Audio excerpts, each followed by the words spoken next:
Olá, meus amigos, graça e paz. Estamos aqui novamente em mais um podcast. O pastor Luiz vai responder mais algumas das vossas demandas, né, pastor? Vamos lá, vamos ver o que tem para nós hoje.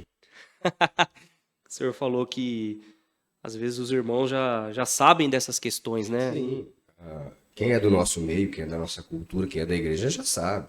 Às vezes os irmãos perguntam para provocar, para levantar provocações, questionamentos, às vezes desnecessários, mas perguntou, estamos aí, vamos Sim. responder. Já começando então, o que o senhor acha do crente que lê horóscopo? Olha, Diego, nós vemos várias pessoas buscando sempre querer saber o futuro, né? Saber do presente ou saber do passado. E busca nos astros, né, nos horóscopos, nos astrólogos. Sou totalmente contrário, a própria palavra de Deus diz isso. Né? A gente não fica buscando essas coisas. Mas também tem aquele crente que busca a caixinha da promessa, quando não pega a Bíblia, né? E Abre em qualquer lugar. palavra. E a palavra é a palavra de Deus. Meditar no livro desta lei, né? Meditar nas escrituras, que é cuidar ter nela a vida eterna. Irrelevante, né? Consultar os horóscopos, consultar videntes, consultar pessoas, né? Eu vejo movimento de pessoas que fica de igreja em igreja atrás de revelação, né? Não quero ter um compromisso com Jesus, mas quero buscar revelação. E se aquilo falou, né? Aí dá ouvido. São pessoas que estão atrás de vozes, né? Um comportamento temerário, um comportamento perigoso. Sim. Porque você fica ouvindo vozes na sua mente, né? Um profeta fala aqui, o outro fala ali, o outro fala colar. Tá cheio de crente que faz isso. Fica buscando palavras, né? Por quê? Porque conhece a palavra de Deus. Sabe aonde é a fonte. Porém, quer alguém para justificar, ou para culpabilizar, ou para culpar se caso as coisas der errado. Ah, foi o profeta tal, foi a irmã tal, foi a profetisa, sacerdotisa, sacerdote. São pessoas que ficam buscando aqui, ali, acolá, né? Compram revistinhas para saber de que signo que é, ou fica buscando, né, na internet, ouvindo nos rádios, né? Ver o mês que nasceu, ver qual signo que é, qual astro que é, e fica consultando para ver se bate o temperamento, o que tem no amor, o que tem nas finanças, né? Às vezes não sai de casa sem fazer esse tipo de consulta. Isso é muito Isso é perigoso. terrível, hein? Não sair de casa sem dar uma consultada no horóscopo. Sim. Tem gente que faz isso, né? Até dentro da igreja. Não sai de casa se não consultar o pastor, se não consultar o profeta, né? Vive escravo da sua mediocridade. Oxe, terrível, hein? Ô, pastor, mas e no que tange a dúvida do irmão? Por exemplo, o irmão tá com dúvida, ele surge uma proposta de emprego. Sim. Como é que ele consegue discernir biblicamente se esse emprego é de Deus ou não é? Ou qualquer outra coisa? Porque às vezes, entenda, às vezes a providência de Deus não vai falar, ó, sim, não. Às vezes Deus fica em silêncio, Deus não fala. Deus quer que a gente escolha. Como é que a gente toma essa decisão? Tem decisões que a gente toma, Diego, que não precisa nem da consulta, né? Claro que a gente tem que dobrar o joelho e orar, buscar no Senhor, né? Mas analisar, aquela empresa é uma empresa idônea?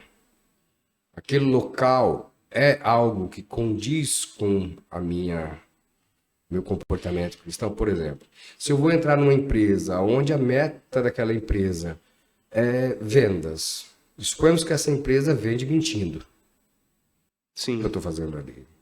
A base está toda errada, né? Então eu não preciso nem de consultar o Senhor para saber que ali não é meu lugar, sim. né? Se tudo é conquistado em cima de uma falácia ou de uma mentira, né, ou de uma ilegalidade, não preciso nem consultar o Senhor. Já tomo minha decisão. Se é um emprego que eu vou mudar de cidade, que eu vou mudar de igreja, eu vou mudar de rede de relacionamento, de vizinhos, de irmãos, e é algo que Deus está me levando, pode consultar o Senhor, que Ele vai mostrar, Ele vai falar, Ele vai trazer paz no seu coração, ou, além de trazer paz no seu coração, ele vai mandar alguém falar com você. Isso é diferente. Você consultar ao Senhor, ele vai te responder. Por meio da palavra, ou sonho, ou visão, ou vai movimentar alguém para vir trazer isso aí. E vai ter paz no coração. É diferente de você já saber que aquilo não é para você, porque aquilo não condiz com a sua realidade. Sim. Às vezes eu tenho um sonho, e meu sonho é mudar de país, ou mudar de cidade. Eu já tenho esse desejo, já tenho esse sonho. Independente se o senhor falar não, eu não vou ouvir. As pessoas têm esse comportamento. O senhor fala que o coração já tem a tendência de seguir o sonho e de desprezar a voz de Deus. Não ouvi ninguém. Sim. Tem pessoas que são obstinadas a esse ponto. Né? Por exemplo, quando eu saí da minha cidade de origem, né, e vim para São José do Rio Preto, eu não queria vir. Foi algo que Deus mostrou, que Deus movimentou, que Deus abriu portas para que eu viesse para cá. O meu desejo não era. Se fosse pelo desejo do meu coração, eu estaria lá até hoje. Mas o desejo do Senhor era outro. Então, a gente deu ouvido à voz do Senhor. Não foi fácil. Porque ainda a gente insiste com o nosso desejo. Sim. Então, tem pessoas que têm esse comportamento, né? De consultar o Senhor e acham que o Senhor tem que aparecer para ele e falar. Não, ele vai movimentar as coisas para acontecer, para dar certo ou não. Mas tem decisões que eu tomo à luz da palavra de Deus. E se eu proceder se ensina ou não, que passar disso é procedência maligna. Tem pessoas que são dúbias, né? Tem comportamentos duvidosos. E no caso de pessoas que usam métodos bíblicos para tentar descobrir a vontade de Deus, por exemplo, usa o caso de Gideão, que falou para Deus molhar a lã, aí no outro dia que era só para molhar o chão, e até o mesmo caso de Jefté. Se é o Senhor que está falando, o primeiro que aparecer na porta, que eu vou sacrificar o Senhor. O senhor acha saudável utilizar esses métodos para descobrir a vontade de Deus? Isso foi para aquela época, né? Não é mais necessário. Hoje tem pessoas que querem colocar Deus à prova em todo momento. Ah, Senhor, se o Senhor fizer isso, eu faço aquilo. Eu me lembro, um irmão chegou certa vez aqui na igreja e falou para mim assim, olha, pastor Luiz, eu tenho um problema meu aí para resolver, jurídico. Um saldo alto na época, um valor multimilionário, né? As 2 dezenas para mais de milhão. E ele falou assim, olha, e se Deus abrir essa porta para mim, eu vou dizimar, e além de dizimar, eu vou pôr piso na igreja, eu vou pôr forro na igreja, eu vou fazer isso, fazer aquilo. Rapaz. Que benção no seu propósito. Mas não assuma com o Senhor aquilo que você não vai fazer. Né? Tá. Oramos junto, uma coisa que estava muito enrolada na justiça, passou uma semana, o juiz se pronunciou e deu ganho de causa pro irmão. Nunca mais ouvi. Sumiu. Outro irmão, certo dia, a gente estava na igreja, eu estava passando um projeto, né? Você sabe, eu tenho um projeto para trabalhar com pastores que estão desgastados, que estão passando por um momento difícil no ministério. E eu estava mostrando no telão da igreja, para a igreja cheia.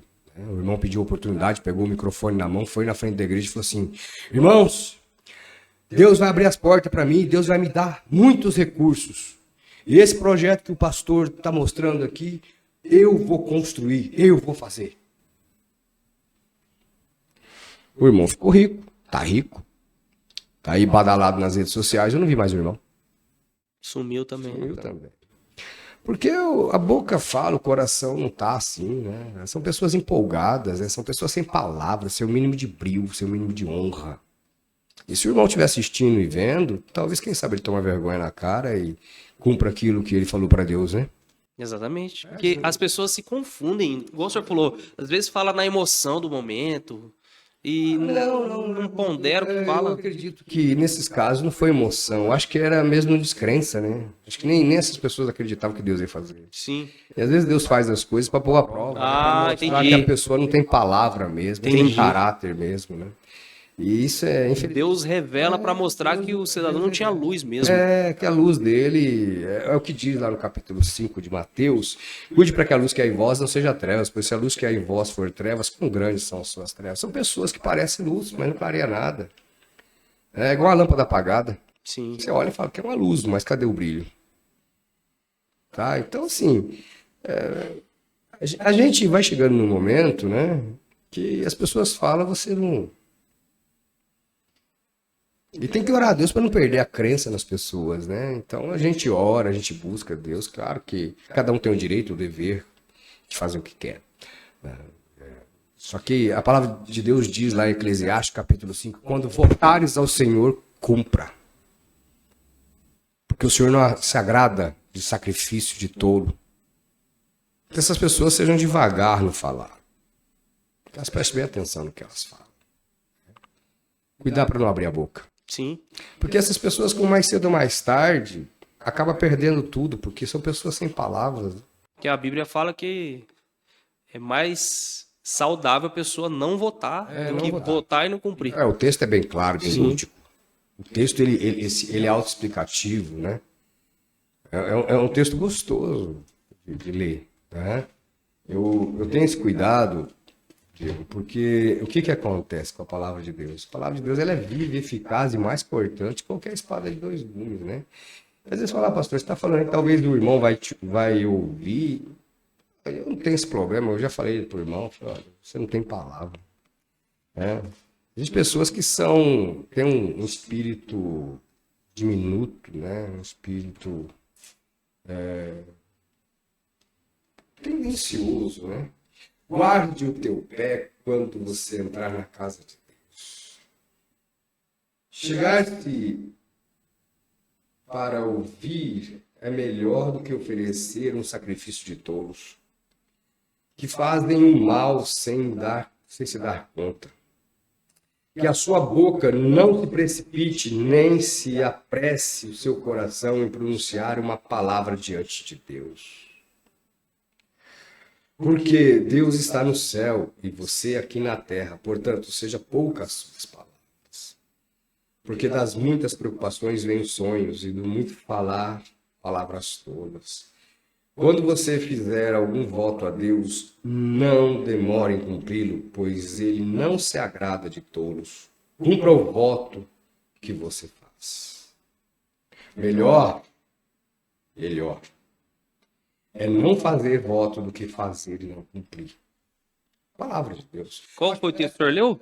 Eclesiastes capítulo 5, versículo 1 até o versículo de número 3, né? O que acontece aqui? Deus não se agrada de palavras tolas, né? Até o versículo 4, né? Versículo 5. O que acontece? As pessoas, elas falam na empolgação, falam até mesmo crendo, só que às vezes elas acham que Deus não vai fazer. Né? Aí depois tentam justificar. Sim. Eu contei um testemunho certa vez na igreja, em 1992, 91, por aí, 92, final de 91, começo de 92, eu estava com um pessoal e a gente foi a uma igreja. E nessa igreja, era a Igreja Universal. E eu não era cristão, assim, assíduo, né? E o pastor lá fez um apelo para uma oferta. Fizesse uma oferta. E eu peguei um envelope. Peguei esse envelope, trouxe para casa, coloquei no meio de uma Bíblia que havia ganhado de presente. E esse envelope ficou lá. E o envelope tinha um valor. Né? E passou os anos, aí em 2014, por aí, 13 ou 14. Eu mexendo em algumas Bíblias minhas, né? Tenho várias, aí eu achei essa Bíblia. Foi minha primeira Bíblia. Comecei a folhear ela e achei o envelope no meio. E assim que eu peguei o envelope, Deus me mostrou algo. Deus me acendeu a chama no coração. E eu falei, olha, eu tenho que devolver esse voto. Pensei, vou devolver o voto na minha igreja. Né? Era um valor considerável. Para a época, é um valor considerável agora, porque como não estava em valor de espécie, mas em quantidade de salários mínimos, era um valor alto, consideravelmente alto. E eu pensei, eu vou devolver na minha igreja. O senhor me repreendeu na hora. Não, você tem que ir lá na cidade, na igreja que você fez e devolver lá. Pois bem, separei o valor e fui até a cidade e devolvi lá. E Deus me abençoou de uma maneira exponencial. Porque eu voto. E aí tem pessoas que fazem voto, depois vai aqui, vai ali. Eu acho engraçado que são pessoas que dizem, porque eu sábio Salomão, porque Salomão, cara, é Salomão que está dizendo. Salomão que está dizendo na carta, nesse Eclesiastes, e ele está dizendo, cuida, guarde o teu pé, para de falar bobagem, fica de boquinha fechada. Eu me lembro que um rapaz se empolgou, pegou o microfone, a igreja vibrou, todo mundo creu. Eu tava nesse dia. Você tava nesse dia, você viu, né? Não sei se foi o quê? Foi 2014? 2014 para 2015, né? Trabalhei muito, ajudei muito a pessoa a crescer. E quando chegou a hora da pessoa fazer a contrapartida daquilo que combinou com o Senhor, a pessoa simplesmente assou o voo e foi embora, né? Eu lembro que essa pessoa chegou e falou, ó, se vocês não fizerem, se vocês não ajudarem nada, eu vou fazer. Você sabe que isso me prejudicou demais, né? Porque teve muita gente que a partir daí não fez mais nada. Exatamente. O irmão assumiu a responsabilidade mesmo. E coisas assim. Então, essas pessoas que ficam buscando isso, fazer negociatas com Deus, acordões, né? Deus vai cumprir a parte dele. E essas pessoas, quando não cumprem, elas vão a bancarrotas, né? Elas vão à falência. Infelizmente. De verdade, tem pessoas que se o pastor tirar a mão, a empresa não fica em pé em 3 meses. Fale, porque é o sacerdócio. Né? O espírito imundo só está esperando você tirar a mão. Então a gente, por misericórdia, por respeito, apesar que as pessoas não nos respeitam, a gente respeita, né? Porque não é sobre essas pessoas, é sobre a gente, não é sobre o caráter de A ou de B, é sobre o seu caráter. É pregar a palavra, né, pastor? É pregar a palavra. E outro, que ganho a gente tem em sacudir a poeira do pé, né? Sim. Eu já pensei várias vezes em locais como esse, sacudir a poeira, sabe que é um sinal, né? A Bíblia diz isso, né? É um sinal contra o lugar. Mas eu fico pensando, quantas famílias dependem daquilo, né? Mas isso deixa a gente bem aborrecido, bem entristecido. Sim. Oi, esse texto que o senhor leu aí, o pessoal às vezes lê ele com essa tendência apenas financeira, né? Ah, vou votar, tal. Não é tudo. Mas, por exemplo, se você for pegar... Jejum, o próprio casamento é um voto. casamento. E os irmãos, a quantidade de irmãos estão votando aí na frente de Deus e dos homens e não cumprindo nada. Mas aí que tá, né? Nós estamos vivendo, Diego, volto a citar de novo, né? Mateus 24, que fala que nos últimos dias as pessoas casavam, se descasavam, né? E davam-se em casamento, ou seja, estão casando aqui, descasando ali, casando com o outro, estão juntando. Aquilo que eu comentei com você um dia, que eu ouvi da boca de um líder religioso, de um pastor, né? Segundo o irmão, você tem que experimentar e se relacionar com várias pessoas, né? Você não tem que... Sexualmente. Sexualmente, Você tem Fazer que test drive. tem que fazer o test drive, tem que experimentar, porque se é isso mesmo que você quer. Isso é uma aberração, sinais dos tempos, né? Imagina e se esse pastor for pastor de adolescente ensinando isso. Meu Deus do céu. Então, mas sabe por quê? A pessoa fala de si. Sim. Ela fala de si, ela fala para justificar a sua própria casa, né? Porque às vezes os filhos fazem isso, então já para não arrumar uma outra confusão, acaba garantindo a sua própria casa, né? A igreja contemporânea até uma igreja está tomando um rumo perigoso. E o que o senhor acha dessas igrejas que estão dando desconto no dízimo? Dízimo a 8%. Desconto. Ué. Isso é demonismo, né? Satanismo. Não tem nem o que dizer, né? Tem uma outra igreja aí também que o pastor Paulo Romero fala, que o pastor diz assim, ó, se você tá dando dízimo aí na sua igreja e você não tá vendo resultado, experimenta daqui que você vai ver. Virou comércio mesmo, hein? São mercenários da fé, né, Diego? Por exemplo, o irmãozinho aí, os irmãos que já passaram por aqui, que fizeram votos, eles vão pagar com Deus, entendeu? Não interessa, eu não vou espernear. O que Deus preparou para nós, ele é nosso, e Deus vai dar pra gente. Entendeu? Se você vai fazer dízimo aqui, ali ou acolá, a gente tem que dizimar onde a gente se alimenta. Então a gente tem que tomar muito cuidado com isso. Muito cuidado mesmo.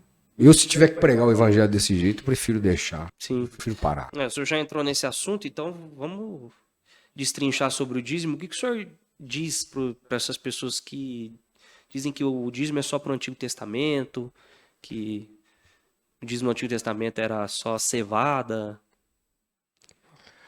legumes? Na realidade, são pessoas que não querem ter fidelidade e ficam arrumando desculpa. Né? Fala que o Velho Testamento já passou, que lá quando, no capítulo 5, versículo 18 em diante, né? 17, falando lá que não será tirado nenhum J, nenhum I da palavra, né? Do livro de... O senhor falou Mateus. Mateus capítulo 5, versículo 18 aí. Que eu não vim para aniquilar a lei, mas para cumpri-la toda. Né? Eles falam, o cumprimento da lei foi Jesus Cristo crucificado. Sim, cumprimento, só que ele não veio extinguir a lei. A vinda dele não extingue a lei. A vida dele não extingue a lei e os profetas. O Novo Testamento, a Nova Aliança, não aniquila o Velho Testamento. Muito pelo contrário, só prova e testifica o cumprimento. Né? Nós vamos ver os dízimos, as coletas, as contribuições o tempo todo na palavra. É que as pessoas que querem não ser fiel ou não querem ter comprometimento com Deus sempre vão arrumar uma desculpa. O cara que adultera, ele vai falar, não, eu adulterei porque o meu casamento esfriou, porque a minha mulher não é mais tão bela quanto era, ou meu marido não é mais tão belo, mais vigoroso. Mas, como a gente disse aqui sobre os votos, né? E os votos? Na alegria e na tristeza. Na alegria é fácil, mas na tristeza.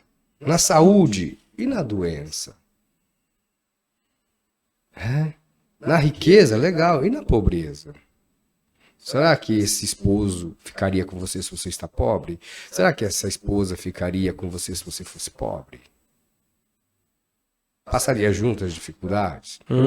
Então, assim, é muito fácil, porque eu vejo pessoas que às vezes vêm para a igreja. Eu me lembro de um caso muito antigo, de uma pessoa que vinha na igreja muito humilde mesmo.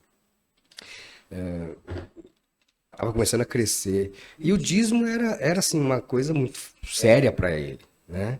E dizimava, passou a ganhar R$2.000, dizimava dos R$2.200. Passou a ganhar 10 mil, dizimava R$1.000. Passou a ganhar 100 mil, já não era mais R$10.000. Ixi. Passou a ganhar 1 milhão, você nunca viu o dízimo de R$100.000. Ser fiel no pouco e no muito eu colocarei. Mas será que você vai ser fiel no muito? O que vai dizer se você vai ficar no muito é se você é fiel no muito. O problema não é ser rico, não é ser milionário. Eu sempre digo isso para as pessoas que eu oriento, né? Como você sabe, eu trabalho com mentoria empresarial com muitos empresários. Né? Eu sempre falo, o que vai fazer você ficar rico, porque ficar rico é fácil, a questão é se manter lá. Caráter, ele vai se revelar. Né? E muitas vezes o dinheiro, o amor, o apego ao dinheiro, que é a raiz de todos os males, não o dinheiro é bênção de Deus, o dinheiro está aí e é para ter oportunidades, para abrir portas, para aquisição de patrimônios ou de bênçãos ou do regozijo da vida, e a pessoa tem que desfrutar. Né? Acho engraçado que uma vez um cara falou assim, eu tenho que desfrutar comigo, mas quem falou que você nunca vai desfrutar? Você sempre foi desfrutar. Que narrativa é essa? Ah, meu pastor... Não, isso é uma narrativa tua. Teu pastor nunca falou nada para você. É que você desfrutava segundo a luz da palavra de Deus. Agora você quer desfrutar com bebida, cachaçada e festa mundana. É diferente. É diferente. Aí foge do princípio, né? Claro, aí eu me figuro... Não, eu não quero a figura do líder religioso. Pera aí, que é a figura de quem? Então quer dizer que até te trazer até aqui e fazer você crescer, o líder religioso serviu. Agora que você está grande, não precisa mais. E não existe ninguém tão grande que não possa ficar pequeno, ninguém tão pequeno que não possa ficar gigante. Né? Nós vimos muitos multibilionários ficarem pobres, miseráveis. E muitas pessoas muito pobres ficar grandes, ricos e sinceros. Isso é uma questão do ponto de vista. Entendeu? Pastor, você está mandando recado para alguém? Não, não preciso. Não preciso mandar recado para ninguém. O que eu tenho para falar para as pessoas, eu falo diretamente no olho delas. Tá? O que digo aqui para você agora já foi dito, olho no olho. Analise quem quiser. Acho que serenidade, sobriedade, respeito, eloquência, né? A gente já discutiu isso várias vezes aqui sobre gratidão. Gratidão não é sobre o futuro e nem sobre o presente. Gratidão é sobre o passado. Eu sou grato a Jesus pelo que ele fez por mim, que me deu a garantia de eu estar vivendo agora. Se eu morrer agora, eu tenho que ter certeza para onde vou se eu estou em Cristo. E então, para eu ter essa certeza, eu vou invocar tudo aquilo que ele fez por mim. Há 2000 anos atrás, quando ele entregou a vida dele na cruz do Calvário. Eu sou grato a Jesus por isso. Sou grato aos patriarcas da igreja, aos líderes religiosos que trouxeram o evangelho até aqui e que me deram a responsabilidade como um líder religioso de levar o evangelho para frente, de transmitir para outros sacerdotes, de ter na minha igreja uma escola de profetas, de ter na minha igreja uma escola de sacerdotes, de novos religiosos que vão levar a palavra de Deus, porque essa turminha aí, lacradora dentro do evangelho, que diz que é cheio de Cristo, mas não conhece nem as escrituras, fala baboseira, ou pega uns Ctrl+C, Ctrl+V e joga na rede, ou fica lá colocando frasezinhas filosóficas, pensamentos filosóficos, para a galerinha que segue, né? Uma das coisas que, graças a Deus, nós nunca precisamos aqui é apagar comentário, né, Diego? Exatamente. Nós não precisamos ficar pagando comentário dos haters, né? Os haters estão aí, faz parte. E tem que ter, tem que ter. A gente tem que aprender com isso. Então, assim, pastor, você tem o coração entristecido com essas pessoas, mas nem um pouco. E cada um vai pagar aquilo que plantou, vai colher o que plantou.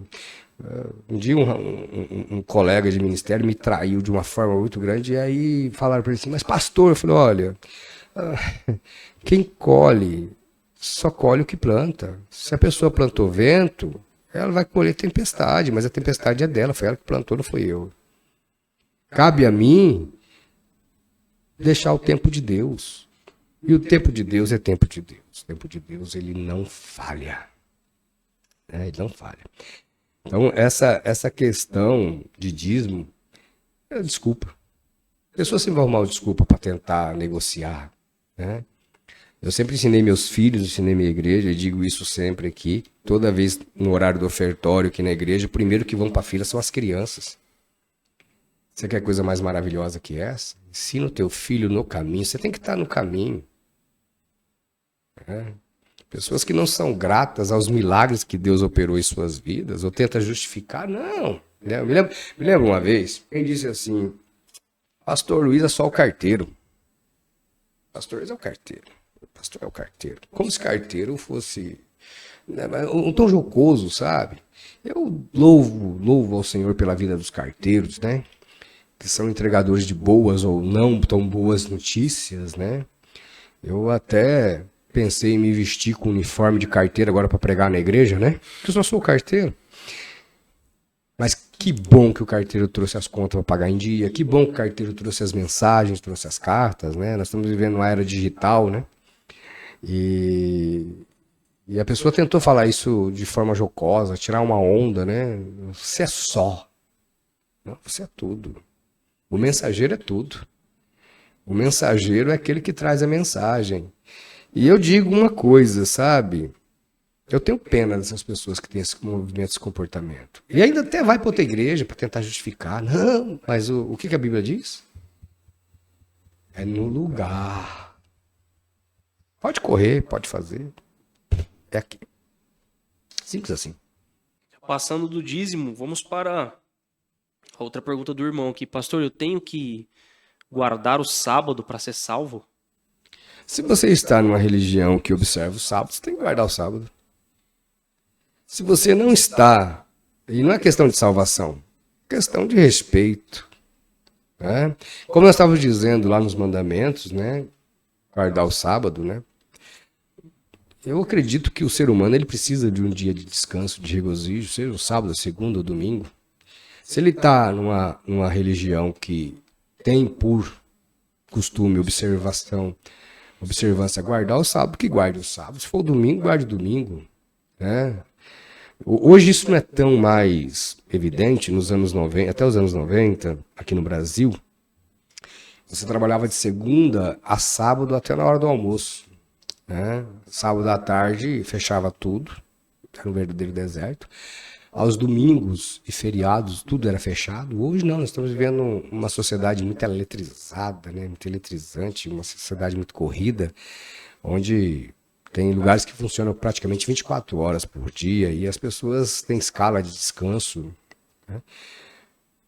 Eu acredito que você tem que ter o dia de folga e descansar, e isso implica sim na salvação, porque você está cuidando do seu corpo.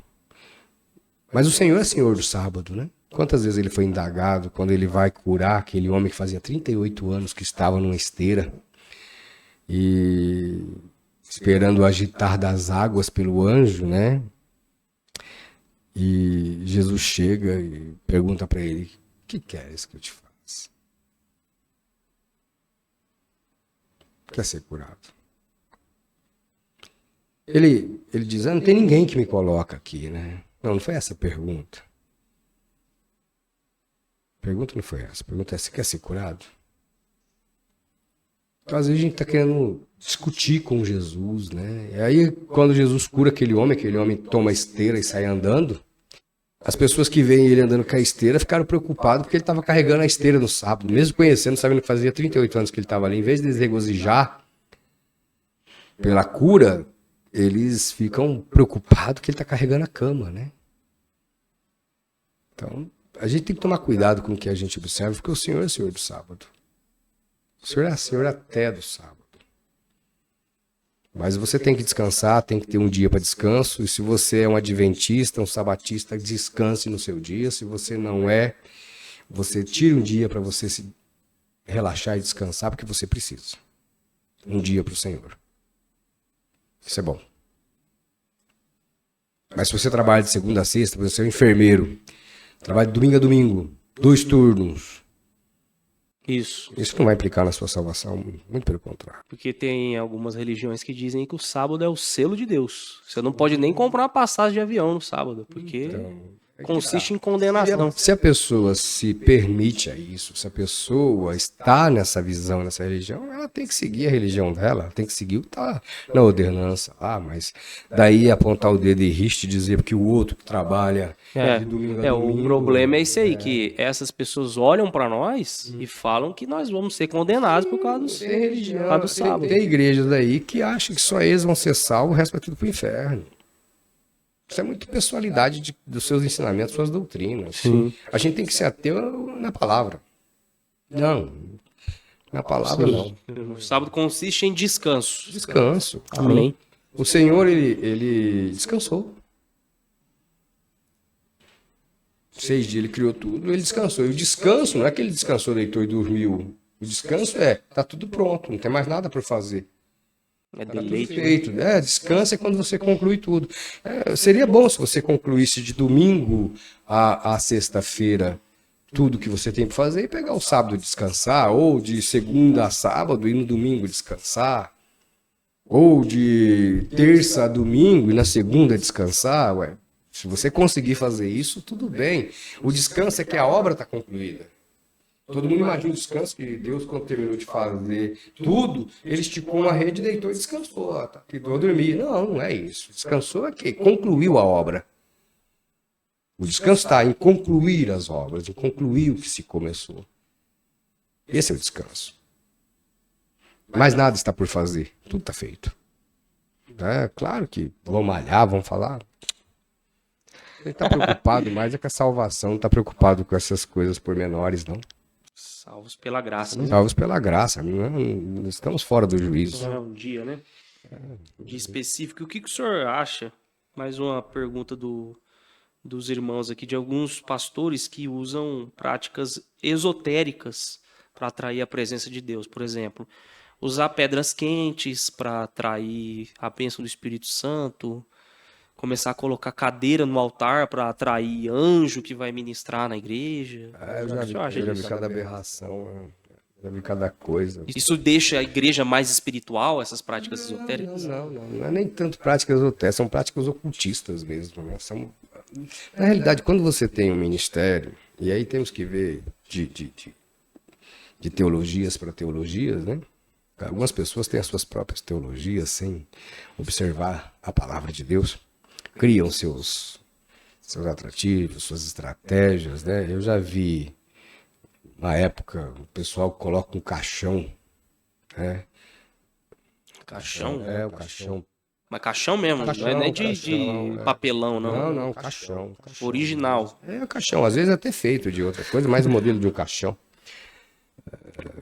Coloca um espelho no visor, né, e faz uma campanha, enterro da miséria, uma coisa assim. E aí os irmãozinhos vão na fila, né, para levar suas ofertas e colocar os seus pedidos no... Mas isso aí acontece num culto, pastor? É culto. Num culto? É um culto. Eu já vi isso, já. Acho que se você der um clique na internet, aí você vai ver cultos de enterro da miséria. A internet tem muita coisa interessante. Já vi gente com vassoura, né?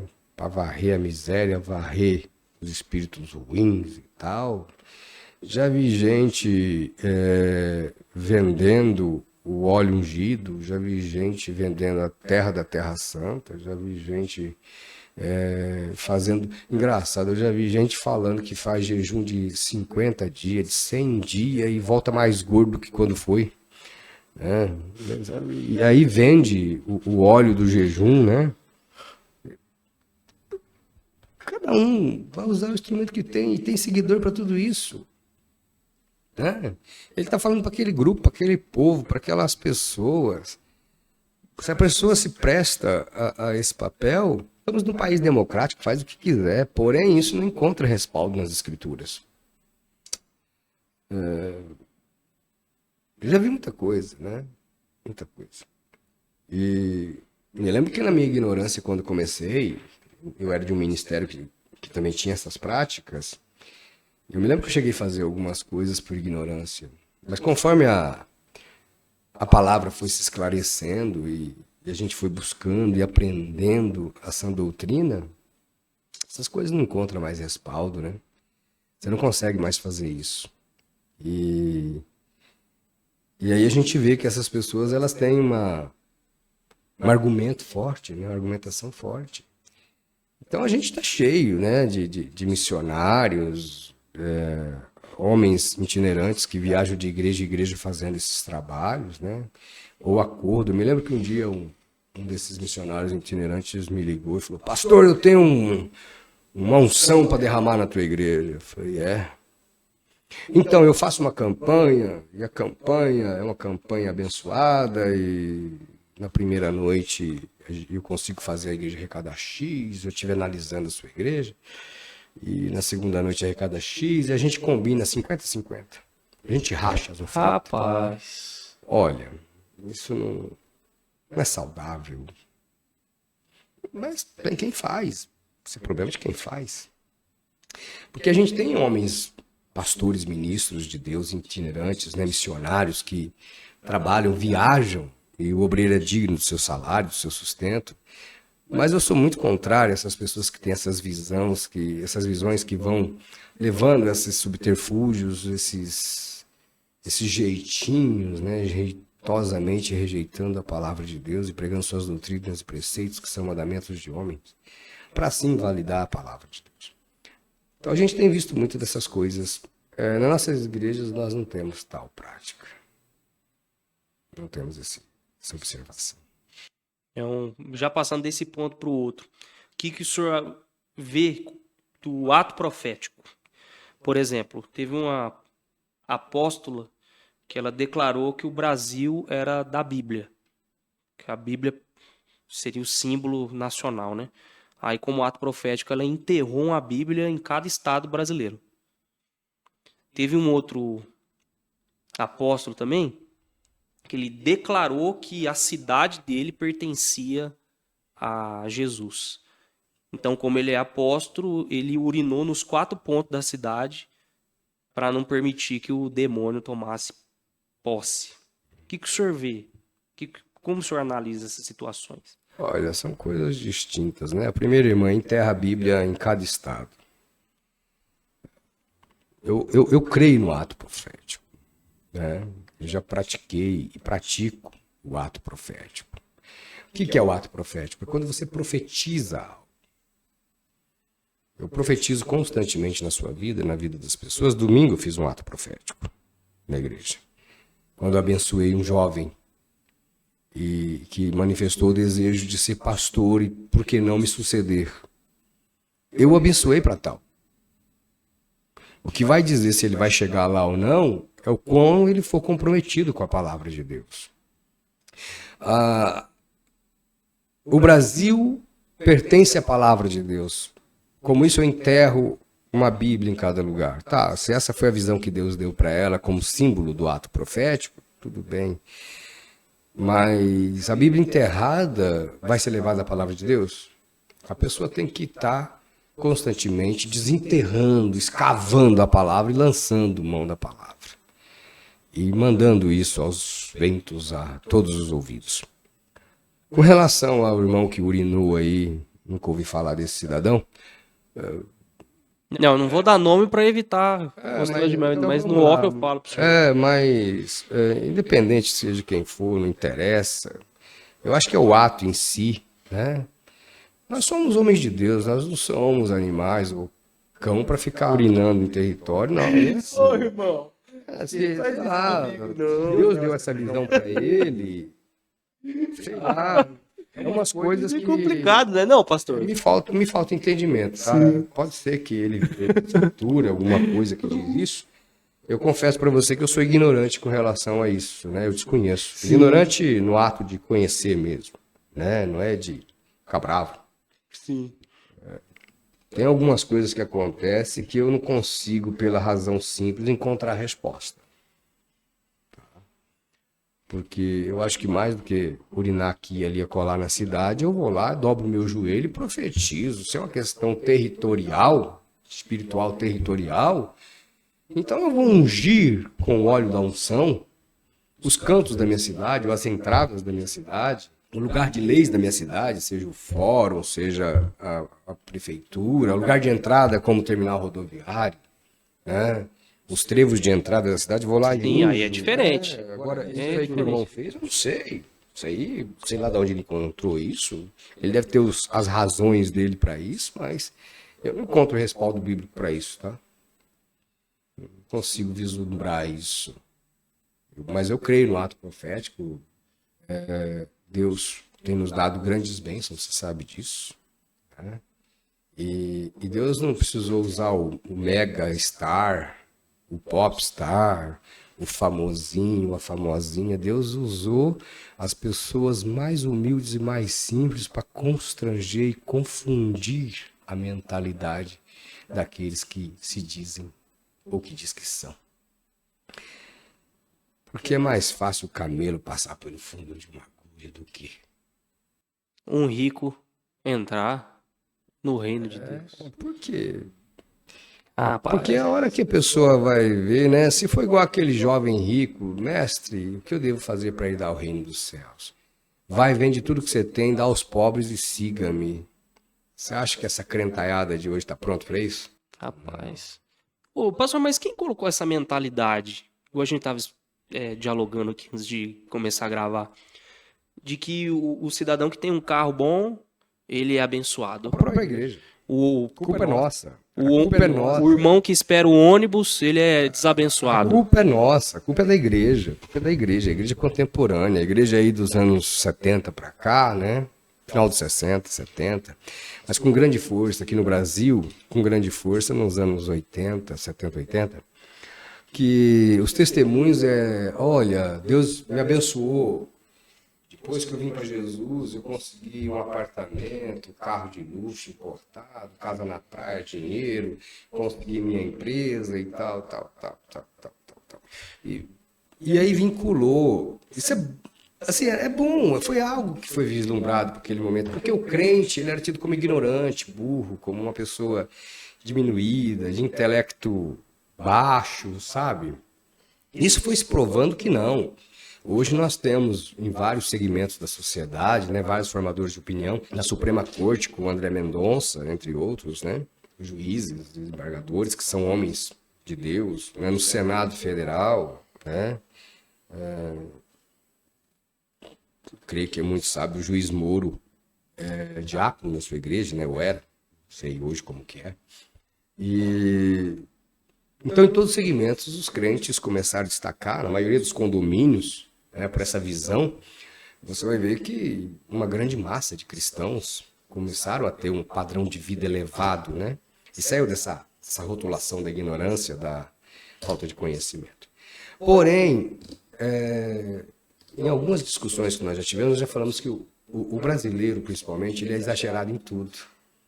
Então, ele acha que Jesus só está com aquele que deu certo, com aquele que ficou multimilionário. Não. Jesus, ele está presente em todos que o professam. Né? Nós temos uma questão, aí já está de cunho social, que as pessoas acham que se eu sou crente, mas eu moro no bairro tal. Eu me lembro de um irmão que falou para mim assim, pô, pastor, você é um cara de sucesso, mas você mora em tal lugar, na chácara? Eu falei, moro, ué, por quê? Não, porque você tem que morar no condomínio. Eu falei, mas quer dizer que eu tenho Jesus, eu tenho que morar no condomínio? De luxo?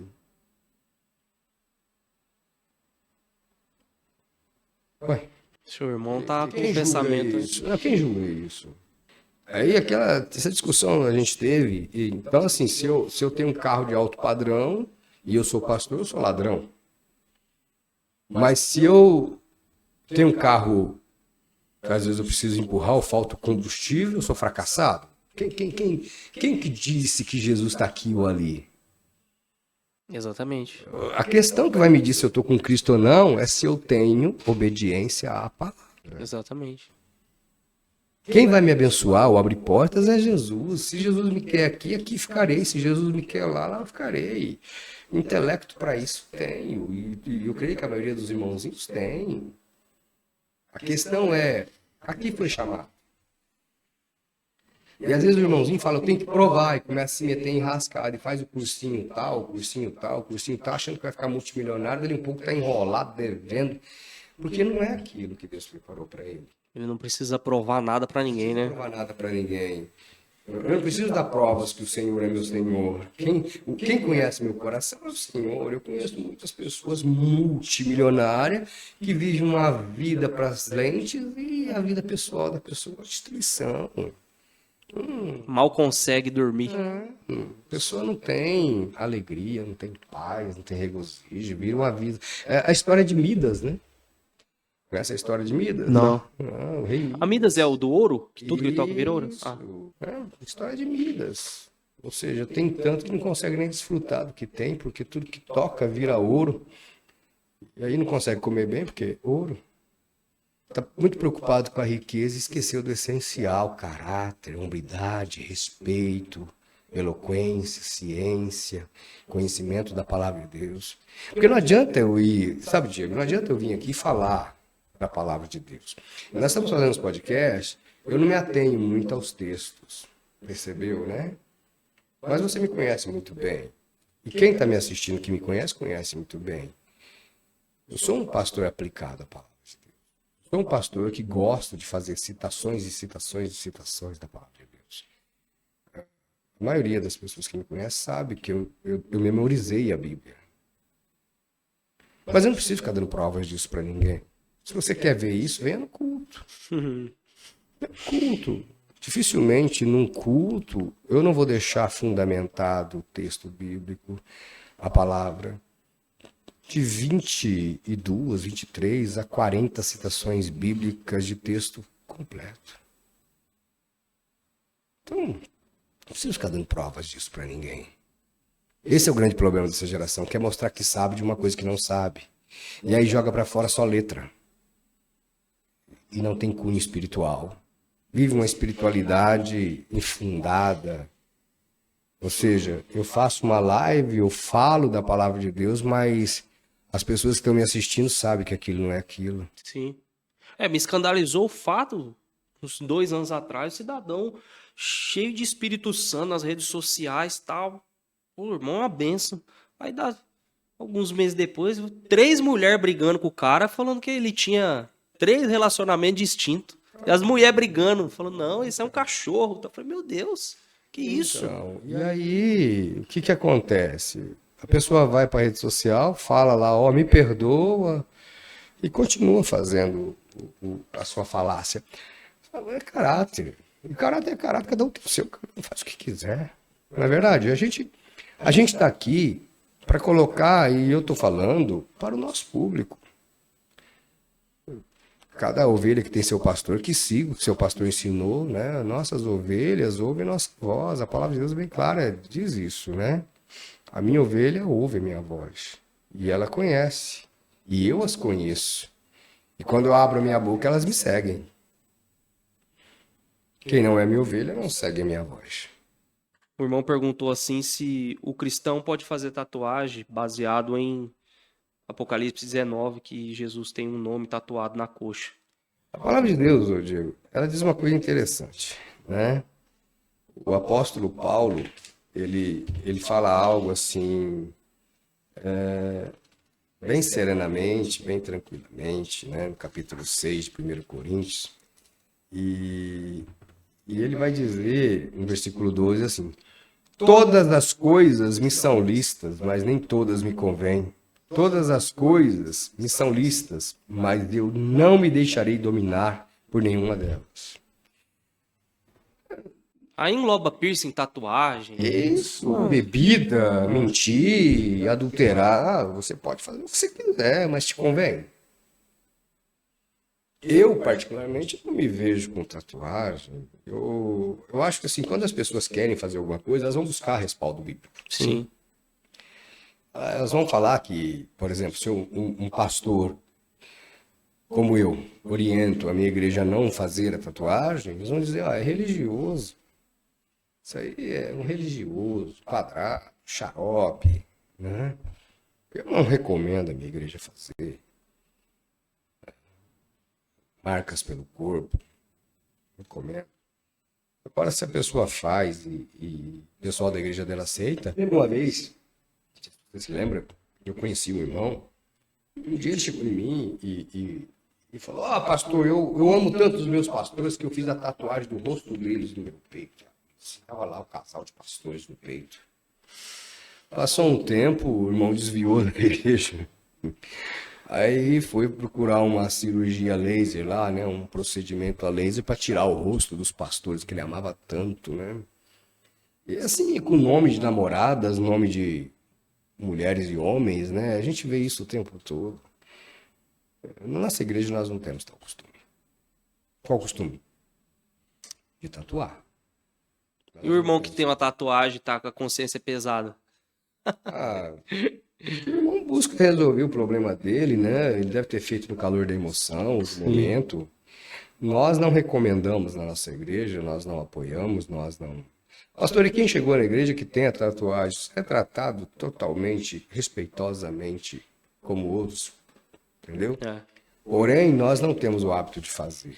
Agora, o irmão vai sempre buscar, seja no caso do dízimo, no caso da bebida alcoólica, né? Eu me lembro de um cidadão que certa feita ele tinha tomado bastante vinho e aí ele quis justificar e falou, não, a Bíblia diz que é bom tomar um vinhozinho pro estômago. Nossa! A Bíblia diz que eu não posso me embriagar, né? Mas que eu posso beber. Essas pessoas sempre vão buscar o que a Bíblia diz a favor delas, né? Teve uma irmã no Instituto Teológico que falou isso pra mim, não. Tem uma amiga minha que toma um pouquinho de vinho porque é bom pro estômago. Ela tinha gastrite, então ela tomava e olha, foi ótimo. E ela deu esse testemunho. Os meninos ficaram olhando pra mim assim. Nós vamos ver muita coisa, sabe? Muitas doutrinas que são pensamentos e preceitos humanos, são doutrinas fundamentadas no achismo. Acho que cada um segue seu caminho, acho que Sim. nós, na nossa igreja, nós temos que tomar nossos cuidados, orientar o nosso povo. Tem o entendimento do Gordon Fee, naquele livrinho Entendes o que Lês, que ele fala assim, na época do Timóteo, não tinha água tratada igual nós temos hoje.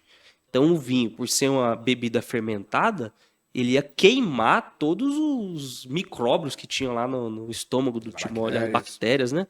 Eu falei assim, agora hoje não, hoje tem tratamento de água. Esse texto não é escopo para você, Mas é que tá. para você As beber, né? pessoas vão, né?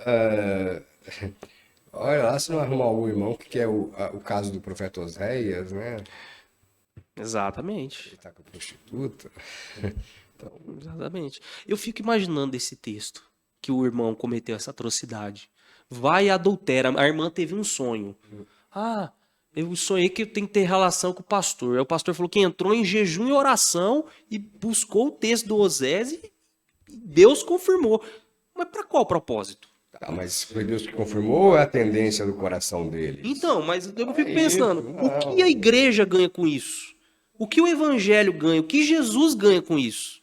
E outra, é uma metáfora aquilo ali para Israel, né? Que foi aplicado só sobre Oséias, né? Sobre Oséias, para aquele momento específico. Então, quando a gente fala essas coisas, as pessoas vão querer achar, né? Hoje a gente tem muito pensamento filosófico, né? Olha, meu querido, agora não é momento de você andar com fulano de tal. Se você subiu um degrau na sua vida, tem pessoas que você não tem que levar para o degrau. É fácil você se livrar das pessoas que te ajudaram, né? Que te trouxeram até aqui.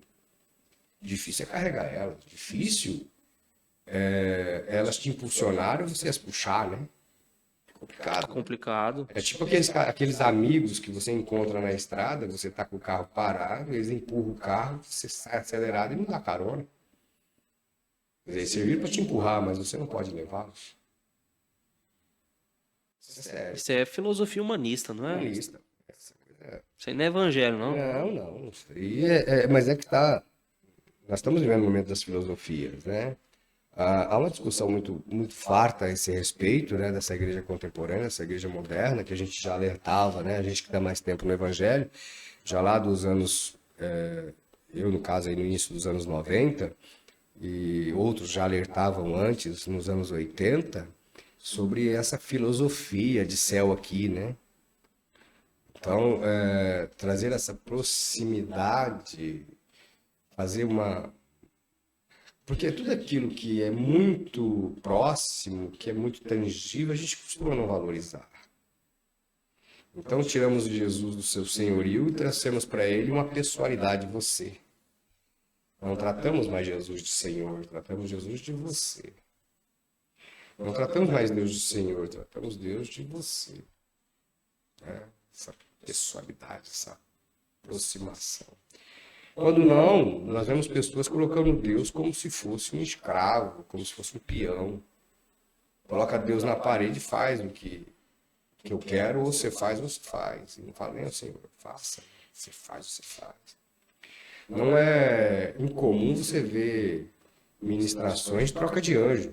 Como se anjo fosse uma figura simplista, né? Sim. Se esse anjo não deu certo, arranca esse anjo, troca de anjo, né? Sim. Não tem troca de anjo. Não, eu tava assistindo uma pregação do pastor Paulo Romero sobre esoterismo.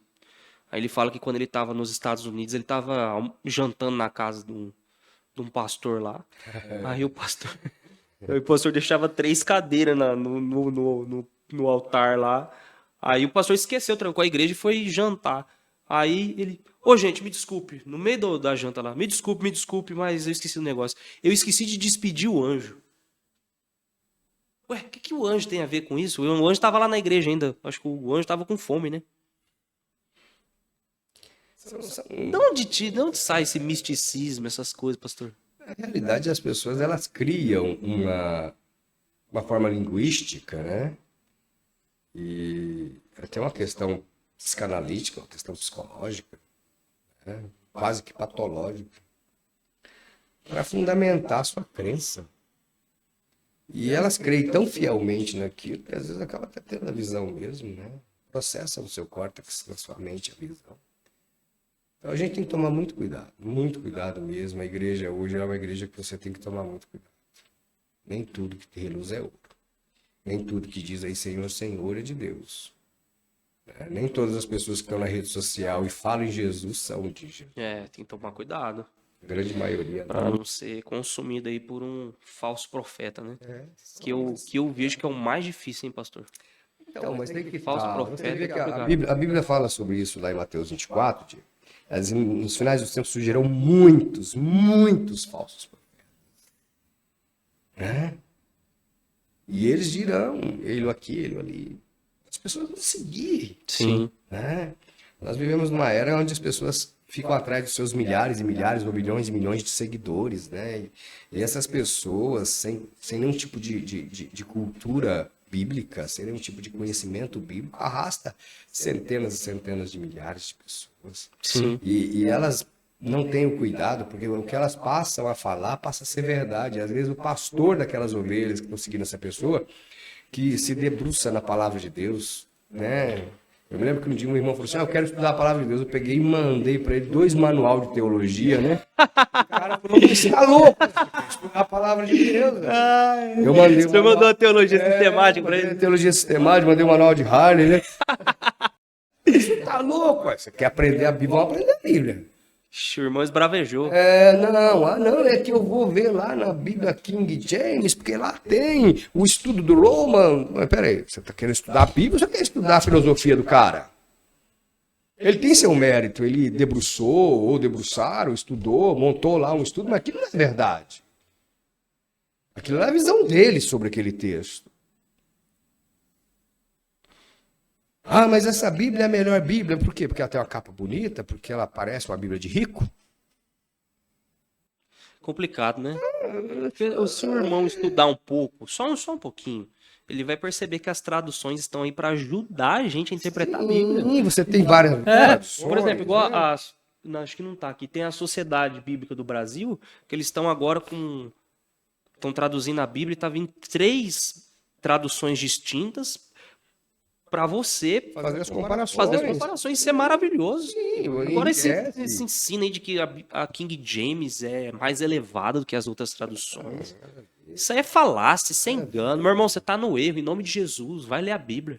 Para de graça. Se o cara vê uma tradução de Almeida, ou Sim. King James, ou uma King James atualizada, ou você vai ver uma NVI, né? Uma NVT, entre outras, né?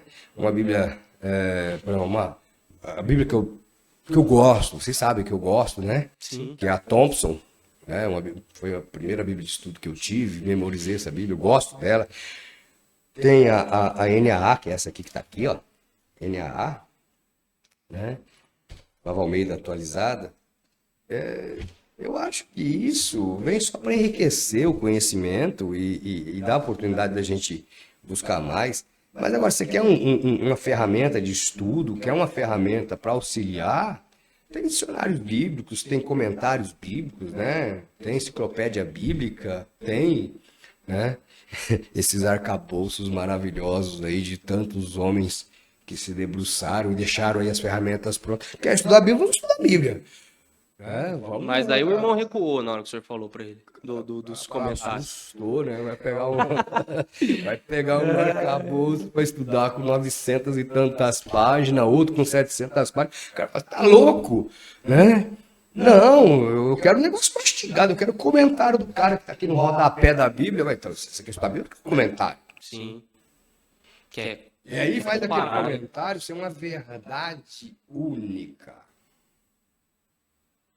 Ah, mas então não é a Bíblia tal, porque tem outra Bíblia que tem um comentário do mesmo cara, Sim. né?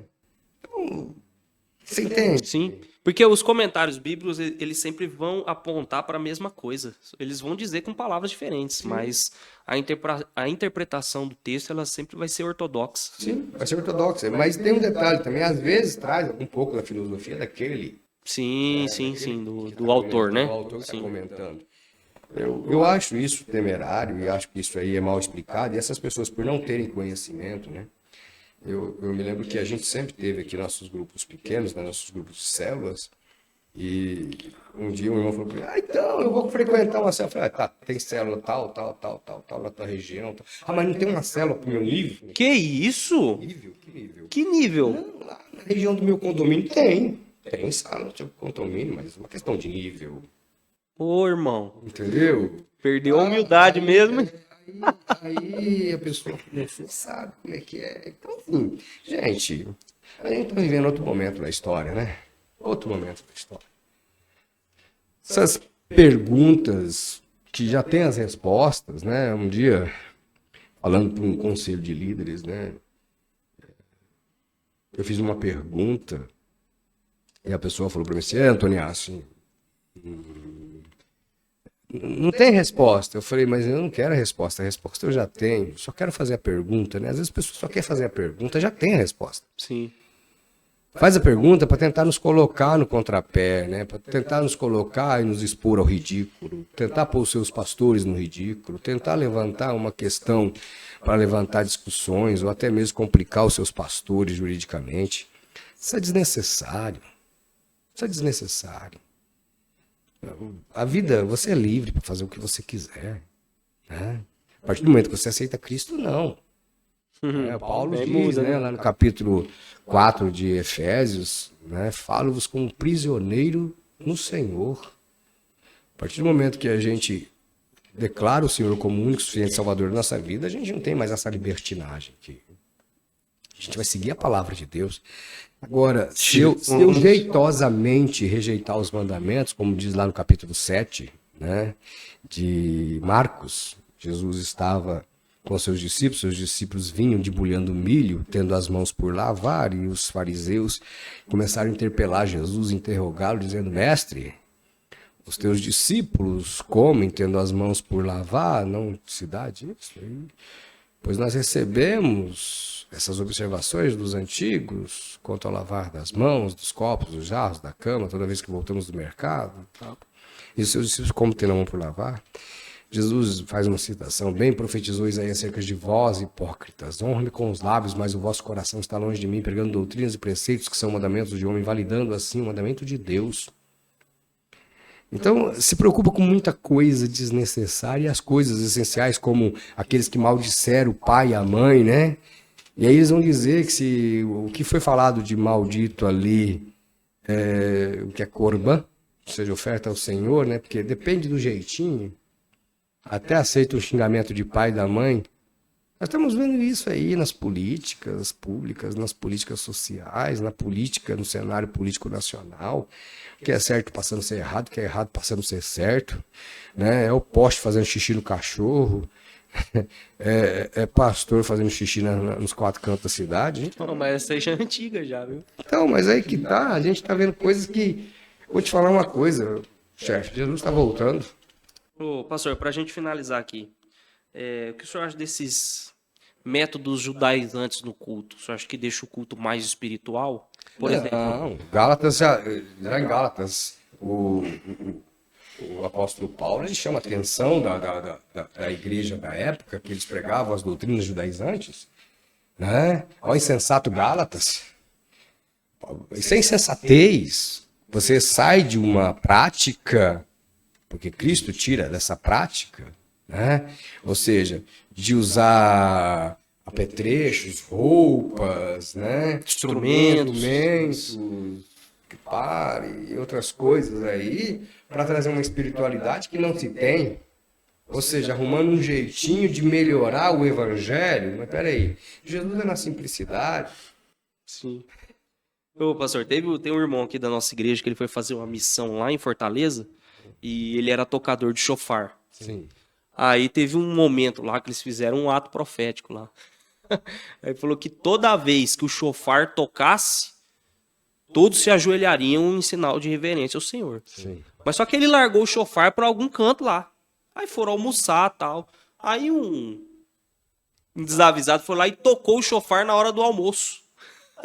Falou que na hora do almoço todo mundo largou a comida e começou a ajoelhar, mas tipo, era fora de órbita isso aí. Pra você ver como que uma ideia, que quando não é bem explicada, olha o que atinge. Não, mas é que tá. Né? Eu acho que a gente tem que tomar muito cuidado com o que a gente estabelece no culto, para a ordem do culto e a sensatez do culto. E estudar a palavra de Deus. Quem lê o livro de Gálatas, né?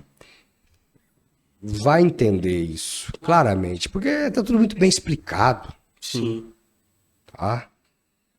Aliás, se você lê esse texto, né, você vai ver que o livro de Gálatas ele vai deixar para você uma noção real do que é ser de Deus, do fruto do Espírito, da obra da carne, desse conflito dicotômico entre carne e espírito. Né? 16 do capítulo 5. Versículo 16 do capítulo 5 diz: a carne deseja o que é contrário ao espírito, o espírito deseja o que é contrário à carne, de forma que se opõe, para que não façais o que quereis. Pois se sois guiados pelo espírito, não estáis debaixo da lei.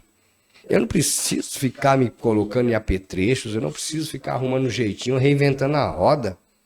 Eu só tenho que pregar a palavra de Deus simples, claramente. Sim. Porque senão os Gálatas estariam certos, né? Ser circuncidado é Jesus mais a circuncisão. É Jesus mais a guarda do sábado, é Jesus mais as regras dietéticas. Ou as regras dietéticas mais Jesus, né? Até coloca Jesus. Depois, né? Verdade, depois. verdade. Então, assim, estou mais preocupado com a minha aparência, o parecer ser santo. Porque é o que a gente vê hoje. Tem muita gente que parece ser santo, fala do amor de Deus, fala contra o pecado, mas vive num pecado desgraçado. Sim. Não honra ninguém, não respeita ninguém, não tem gratidão por ninguém. Ser crente da boca pra fora não adianta nada. Não, ser crente pra câmera? Câmera, 3 câmeras aqui. Ser crente pra aparecer ali? Isso é fácil. Mas e pra quem está vendo o todo? Pra quem conhece a minha história? Tem que ser crente pra minha família, né? Pra minha comunidade. Isso Não, é primeiro passo. Primeiro passo. Eu tenho que ser crente para mim mesmo. Se eu não convencer a mim mesmo, eu não convenço ninguém. Só tem um jeito de eu me convencer. O manual está aqui. Se eu estou andando de acordo com a palavra de Deus, eu respeito as pessoas, eu honro as pessoas. Eu honro meu irmãozinho, seja ele multimilionário, seja ele um pobre, desprovido de recursos financeiros, princípio do cristianismo. Mas peraí, então Jesus não alcançou a salvação? Quantos milhões Jesus tinha? Será que o jumento que ele entrou em Israel tinha uma marca da Porsche, da Ferrari? Uma marca de um Lamborghini? O que estava na testa do jumento? O anjo que veio o quê? Num helicóptero de última geração, numa nave espacial top das galáxias? Faz sentido. Lá em Tiago 2 também vai falar dos irmãos que fazem acepção, né? Jesus morava no lugar mais miserável de Israel, oriundo de uma das cidades mais significantes dentro do território, Nazaré. Vem alguma coisa boa de Nazaré? Jesus não morava no condomínio lá do palácio, à beirada da muralha do templo. Para, lê a Bíblia. Vamos ter que incentivar o irmão por meio do PDF, né? Ele não quis o físico que o senhor indicou pra ele, né? Cara, essa... Irmão, manda um WhatsApp pra mim que eu te mando todos esses PDFs que o pastor falou, viu? Olha, não tô falando para A ou para B, eu tô dizendo isso de forma geral. Sim. Manda um salve, irmão, que eu te mando o PDF. Porque Deus é bom. O que a gente precisa entender é o seguinte: isso serve para nós. Sim. Não, se Deus me dá condições e me der condições, e eu a tenho, em breve, em nome de Jesus, de construir uma casa de altíssimo padrão, um condomínio de altíssimo padrão, trabalho para isso, tenho meus negócios, tenho minhas empresas, tenho meu trabalho como profissional de saúde, como acadêmico da área. Não tenho que dar satisfação para ser ou ninguém, a não ser para as legislações e para o governo, com os meus impostos. Mas isso não faz de mim mais do que o pastor que prega num bairrozinho humilde na periferia da cidade, ou numa cidadezinha pequena e humilde, isso não faz eu ser mais pastor do que ele ou ele mais que eu. A densidade do Espírito Santo em mim não é maior que a densidade do Espírito Santo nele. Eu não posso pôr essa régua de medida, não me foi dada. Eu não tenho esse direito. Eu não posso subjugar um pastor porque aquele pastor tem uma visão para um grupo. Então, o tempo responde tudo e todos. Só o tempo. Então, se o irmão lá está preocupado com o bebê que quer beber, ele pode beber, tudo é lícito. Não convém, mas é lícito. Se ele quer fumar, que fume. Se ele quer mentir, que minta, quer adulterar, que adultere. Mas que esteja consciente que isso é pecado. Que esteja consciente que a Bíblia diz que isso não pode ser feito. Ah, mas não está escrito lá, não vai fumar. Não. Está dizendo, não contaminais o templo do Espírito. Vi uma pessoa que estava brava comigo, vou finalizar com isso, porque eu bebo, eu fumo, eu faço. Eu falei para uma mulher, ela começou a falar isso, eu falei, olha, eu posso te fazer uma observação? Eu estive na sua casa, uma casa muito bonita.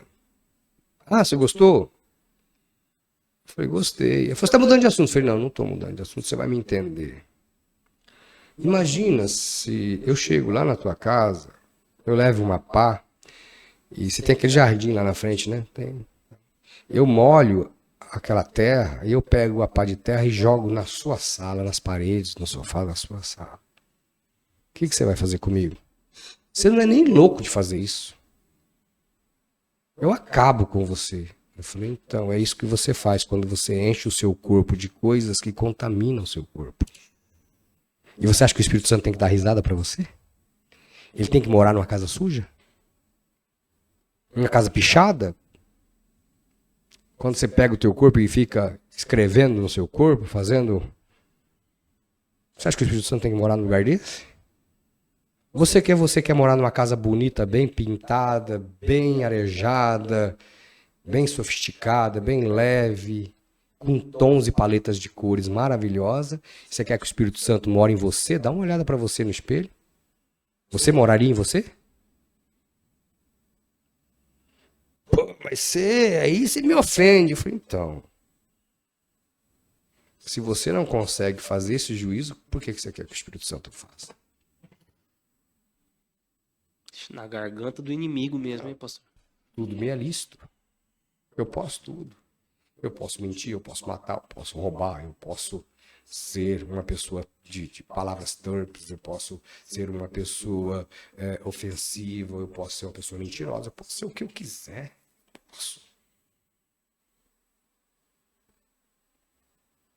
Eu posso.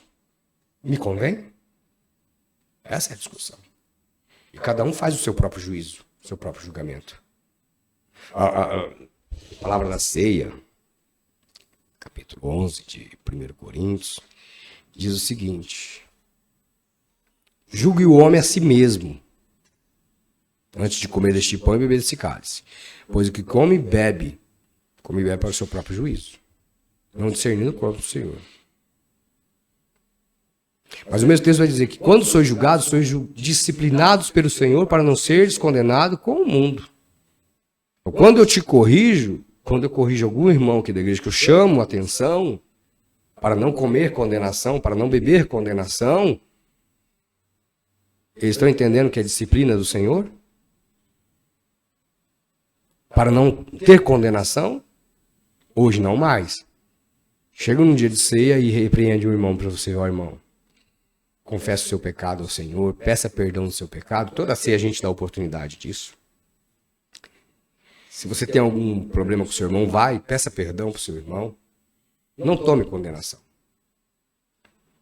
A pessoa acha isso ofensivo, invasivo. Esse pastor é invasivo, esse pastor, ele quer se meter na minha vida. Não, não, é obrigação do pastor te orientar.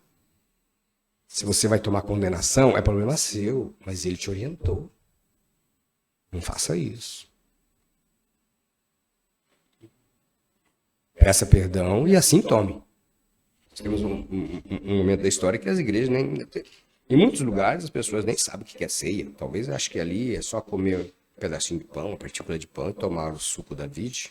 Ou em alguns casos, algumas igrejas, vinho mesmo. Né?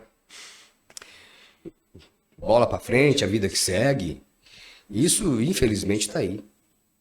São sinais dos tempos. Agora, não temos que ficar julgando a igreja dos outros. Nós temos que julgar a nossa. Sim. O nosso povo. Nós temos que deixar a verdade para o nosso povo. E não em forma interpretativa, subjetiva, mas na letra. Naquilo que diz as escrituras. Que a Bíblia Concorda? É. E se o irmão ou a irmã que não está com a gente mais, ou já esteve aqui ou não está mais, está fazendo a vida, que siga a vida, não é mais problema nosso. Sim. Entendeu? As minhas ovelhas ouvem a minha voz. Entendeu? Eu as conheço. E elas me ouvem. As minhas ovelhas ouvem a minha voz. Eu as conheço. E elas me ouvem. Se não são minhas ovelhas, não me ouvem. Conhecem minha voz. Para que eu vou gastar verbo com quem não é do meu aprisco? Compreende? Sim. Então, se nós temos esse cuidado com o nosso povo, vamos cuidar do nosso povo. E cada pastor vai prestar conta do seu povo, cada pastor vai prestar conta do seu rebanho, das suas ovelhas, da sua casa. E cada irmão que fez os seus votos de forma infundada ou falou no calor da emoção, vai pagar. Mais cedo ou mais tarde, a conta vem, porque plantou, colhe. Simples assim. Plantou, colhe. A plantação é opcional, a colheita Colheita vem de qualquer forma, né? vai vir. Pro bom ou pro mal. Se você plantou, bem ou pro mal, é uma opção vem colheita. sua. Escolher o que você vai plantar. Mas depois que você plantou, a colheita é inerente à plantação. Irmão, espero que vocês tenham apreciado nossa conversa. Foi muito edificante. E mais uma vez, deixa uma mensagem aí. Essa nossa conversa vai estar nas principais plataformas de streaming e no YouTube. Deus te abençoe e até a próxima. Muito obrigado, até a próxima. Foi muito bom estar com vocês. Obrigado.